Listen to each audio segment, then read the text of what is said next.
All Indiana Politics is your premier source for Indiana politics, focusing on issues that matter to you. I still want us to be the best in the Midwest. We can't afford another lockdown. Give the citizens of this country the relief they need. Education in the state of Indiana remains priority number one. In-depth, nonpartisan coverage. We don't know exactly where the economy will be in January. People are worried with good reason. Exclusive interviews with Indiana's political leaders. We have the resources here in the state of Indiana to care for those who are in need. Expert analysis on critical legislation. We need to reform those laws. This recovery is going to take some time. We've got to anticipate that there'll be a budget shortfall. From Wish TV, this is All Indiana Politics Podcast on the All Indiana Podcast Network.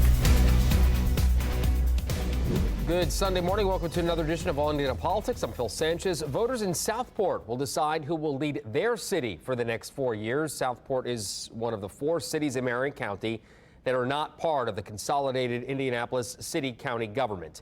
Our government reporter, Garrett Berquist, sat down with both of the candidates for mayor. We begin with the incumbent, Republican Jim Cooney. Let's bring in Jim Cooney. Jim, thanks for dropping by today. Hey, you're welcome. Thanks for having me. I appreciate the invite. Why are you running for another term as mayor of Southport? I feel like I've accomplished a lot in the first 4 years, and there's things that I'd like to continue and finish up in the next 4 years. I think we've made some great headway, and I want to keep that going. What are some things in particular from your first term that you want to continue to a second? Economic development is really high on my list. We've got a 4-story, 92-unit apartment building that I think we're going to do groundbreaking for within the next 30 days, right across the street from the Perry Township Academic Center by the railroad tracks on Southport Road. And I see that as a catalyst for further development. I've also been working on developing good collaboration and relationships with the businesses in town. And we've got a new parks president, and we're ramping up events, a little bit different subject focus on some of the different things. And I just feel like another 4 years and I can accomplish those kinds of things and lead Southport further into the future. Since you mentioned economic development, Southport is landlocked and you've got less than 1 square mile of land to work with. How do you work around that in terms of economic development and then also maintaining affordable housing? One of the tools we have, like most other cities, is a redevelopment commission. And in the current agreement that we have with Rebar Development, we used our redevelopment commission tools. That's our biggest help. We have a small budget, and so we have to be clever and resourceful. I've been trying to work with different developers to point out our location is similar to what you would hear from a real estate agent: location, location, location. So we're trying to capitalize on that. And in terms of affordable housing, we have 2 different housing stocks. There's a very old part of Southport, and then there's a newer addition that was built in the 1960s and 70s. And I think the housing that we have is really quite good. We're in Perry Township with Perry Township schools, so we have a lot to offer. We just need to kickstart our downtown development, and I think our apartment building will do that for us. How does Southport deal with the risk of crime spilling over from the surrounding city of Indianapolis? Actually, Southport is like an island. There's very little crime in Southport. Our police department spends the majority of its time helping IMPD with different runs given the current climate. We have 24/7 coverage. We have 3 paid officers. In the last 10 years, we've upgraded our equipment, our patrol cars. We believe in community policing. It isn't just about writing tickets and citing people.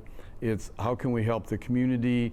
What can we do to develop a good relationship? We have the National Night Out in August, and it's very widely attended by residents in Southport. So we try to do way more than just be, issuing citations and that sort of thing. And it has worked phenomenally. As I said, we are constantly helping IMPD, which is fine, but the crime really is around us, but not within Southport, and the residents really appreciate that, knowing that there's routine patrols, and if there's something that were to happen, the police department's on it. Now, Southport PD has far more assigned radio frequencies than it has officers. How long is that going to go on? And does the city have to pay insurance for all that equipment? Regarding the frequencies, I think that's in an effort to communicate with IMPD. I'd have to get back to you on the insurance aspect of it, but you know, we're going to send our officers out there into harm's way, and we believe in providing them with the equipment that they need that's appropriate, and we update. For example, the ballistic vests, we need to update those every so many years. We definitely keep track of their equipment and what they need and what we might need to acquire into the future. How sustainable is it to have a police department with so few full-time paid officers and so many reserve officers, particularly given the city's budget? It's very sustainable. We've been doing it for about 10 years, and we've been trying to increase the paid number of officers that we have as the budget allows. We take a look at where we're at, and then we make provisions for the future, trying to forecast where our budget might be down the road, and then plan accordingly with the police department. Does a city the size of Southport, both geographically and in terms of population, need a police department? Have there been any conversations about turning that over to IMPD? No conversations about that. The city's very pleased with the police department and proud to have its own department. I don't think that would ever be a conversation. What makes you the best person in this race for this job? I have experience, I have an excellent track record, and I like getting out into the public. I want to be on the streets talking to people. I have 2 doggies that I walk twice a day, and I'm available anytime, any place for questions. People call me at home, they stop me on the street, and I work for the best interests of Southport. I'm only interested in this for public service, and the last 4 years has clearly shown that. All right, coming up, we hear from Cooney's challenger, Heather Newport.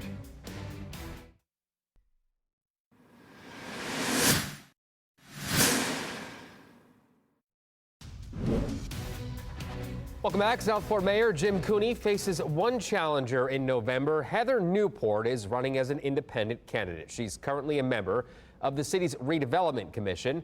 She talked to our Garrett Berquist about her decision to run. With us now is Heather Newport. Heather, thank you for coming in today. Thanks for having me. Why are you running for mayor of Southport? So I moved to Southport about 20 years ago, and when I moved there, I joked, hey, maybe someday I'll run for mayor. And it really was a joke at that time. And then during the pandemic, I got more involved in politics in Southport, started going to city council meetings.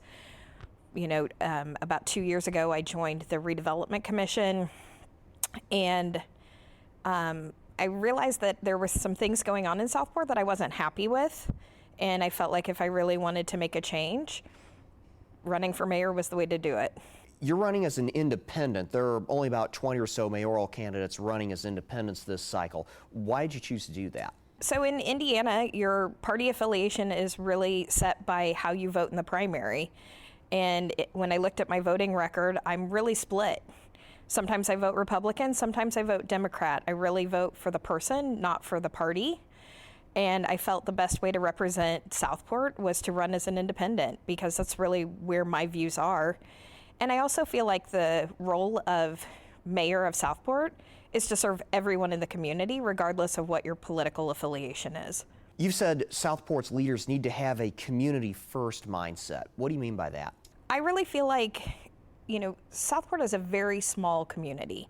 It's a unique situation with the city within a city. There are about 2,000 residents, about 750 homes. And in that community, we have a wide range of ages. We have a wide range of demographics, really.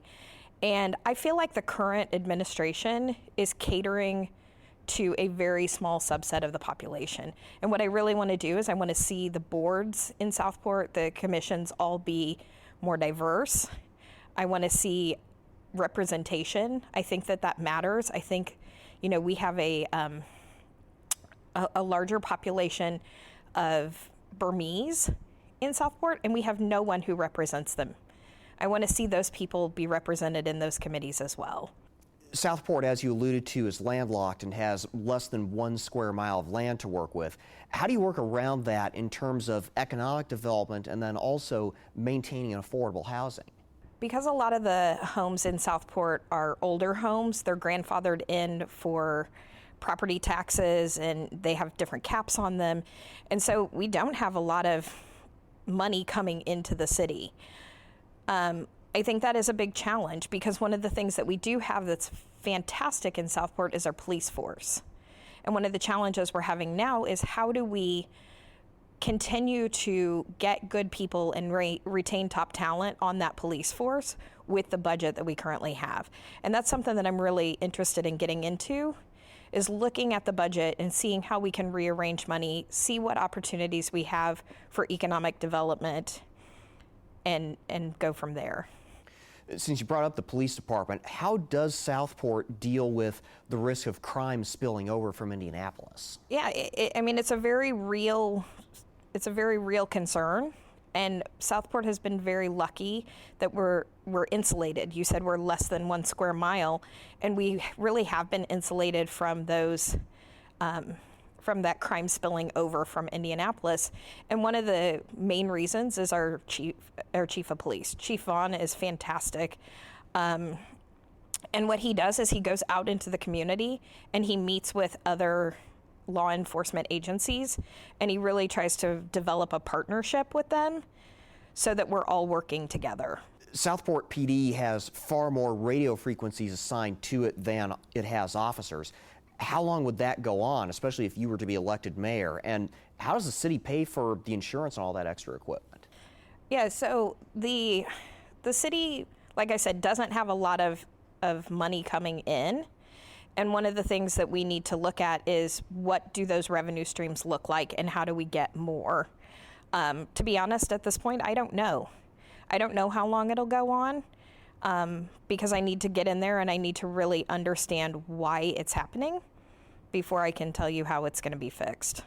Given the small size of Southport, does it need a police department? Is this a situation where you might need to end up turning some of those responsibilities over to IMPD? I don't think so. I don't think we should be turning them over. Let me clarify. I think Southport very much needs to have a police force.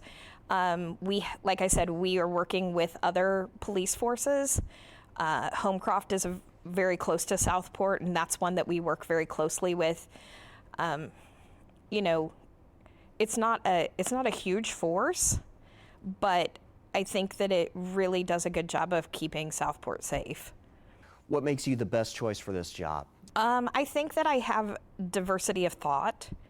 I think that I come from a point of inclusion where I really want to make Southport the kind of community where neighbors help neighbors. Everyone knows each other. I'm not going to say everyone gets along. That's never going to happen, to where everybody sees eye to eye. But I want it to be a situation where if I see something suspicious at my neighbor's house, I'm going to investigate it. I'm not going to look at it and say that's not my problem. And I want my neighbor to do the same. All right, coming up, Indiana's best political team looks at the budget stalemate and the UAW strike, plus more.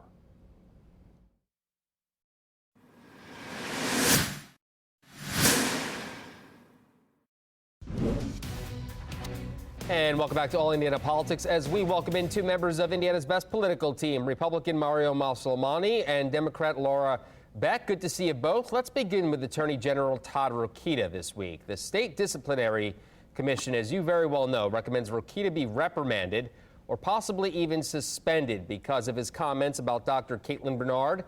Mario, should he be disciplined? So there's a state law that he could potentially be facing. And then also, most people don't realize, but there's a code of ethical conduct that attorneys have to adhere to and abide by. And so under that ethical professional rules of conduct, he could be disciplined for that. I don't think it's going to be that serious. If he is disciplined, I believe it's going to be a public reprimand. He probably should have waited until they filed the complaint against the doctor before he started speaking on it. And, I think as many people know, Todd Rokita loves to get involved in every fight possible, and he probably should have waited a little bit before he got involved in this one. Laura, if the Supreme Court does discipline Rokita, is a reprimand enough in your opinion, or should the court actually go ahead and suspend his law license? Well, I think, Todd Rokita's behavior in the Caitlin Bernard case, and really in many cases that he does, it's very on brand for him. He uses taxpayer money, and he should not use that to boost his conservative profile on a national level. And that's just something that he's always done, and he'll continue to do. That behavior in itself is questionable, and I think he should be reprimanded for that. But I also think that he is especially in the Bernard case, he really overstepped his bounds. He shouldn't have done that. That is beyond the rule of what the Attorney General does. I think there should be consequences for his actions. Yeah. Absolutely. Will it stop him? Probably not, because I think it boosts him in conservative media circles where he wants to be. Well, we'll see what happens with that. Other headlines that we want to talk about this morning, though, UAW has expanded its strike to 38 locations. As you know, no Indiana facilities are included. But Stellantis has threatened to lay off 300 workers at its 2 Kokomo facilities. Laura, Stellantis says UAW's demands would hurt their ability to transition to electric vehicles. Do they have a point? And does the EV question put the Biden administration in a bind here? Well, I think that's what they're playing from their playbook, because what they don't want to tell you and what they don't want to talk about is the fact that the Ford CEO made $21 million last year, and that's 280 times more than the typical workers at the company. That's just an example of Ford. So I think what the big three are doing is they're making Biden and electric vehicles into the boogeyman, when that's really not the problem. The problem is you have this incredibly just this massive divide between executive pay and worker pay. And what the UAW is doing is they're fighting for reasonable wages. They're fighting for retirement pension. They're fighting for benefits, and they're fighting for their workers. And so I really think that's the tactic of the big three. I don't know if it's going to work, because one of the things that Mario probably sees as well is the messaging from the UAW is class warfare works. When you start talking about corporate welfare, when you start talking about executive pay, that works, that moves the needle. And sometimes in these strikes, you have to, having been on, worked with labor on strikes before, you have to find ways to move the opposition in the court of public opinion to get them where you need them to be at the bargaining table. Yeah, to that point, Mario, the big three, as Laura pointed out, has made record profits for years now. Car prices have risen despite worker pay remaining flat. So are the UAW's demands reasonable, in your opinion? I don't think they're reasonable, but whenever anyone comes to start negotiating, right, they ask for their laundry list of things that they want, and then they understand that any negotiations requires compromise. And so I looked at some of the union demands. The percentage that they want increased in pay, I think, is not feasible, and I don't think it's rational in getting that done. However, that's their kind of wish list. They understand they're going to have to compromise. They're starting at probably an unreasonable amount, and there will be some compromise. I think the biggest problem is Joe Biden right now has an approval rating of 34% nationally. And if the UAW continues to stop some of these plants and car prices start increasing and people are out of work, the economy is going to take a toll. And I don't think that Joe Biden and Democrats can afford that. Yeah, so we'll see on that one. Speaking of national politics, there's currently no sign of a budget deal in Washington, guys. Republicans in the House still refuse to budge on their demands. Mario, the Senate has signaled it will start sending short-term bills to the House. What are those odds that that's going to pass the House? I want to get both of you in. I have a minute left, so quickly. I think the biggest problem right now is that we have people on both sides that are unrealistic. They love to be bombastic, and nothing's going to get done unless both the moderate Republicans and moderate Democrats come together and have a compromise. We do need to do something about this spending that we have, the debt ceiling. We have some serious spending issues that we need to address. And I'm hoping that people on both sides of the aisle, the reasonable people, come together and work out a resolution, because right now I think people are just trying to get as much earned media as possible by saying some of the most ridiculous things possible. Sure. Laura, 20 seconds left. Take us home. It's absolutely ridiculous. I mean, do your jobs. We are paying, especially these members of the Republican Freedom Caucus. We pay your salaries. We pay your benefits. If you don't want to be a member of Congress, then don't run for Congress. And you want to tear government down. Do your jobs and get a budget and don't shut the government down. Good to see you both. We'll talk to you soon. Thank you. We'll be right back. Have a good one. Take All Indiana Politics on the go with you. Download our podcast now. Part of the All Indiana Podcast Network and allindianapodcastnetwork.com.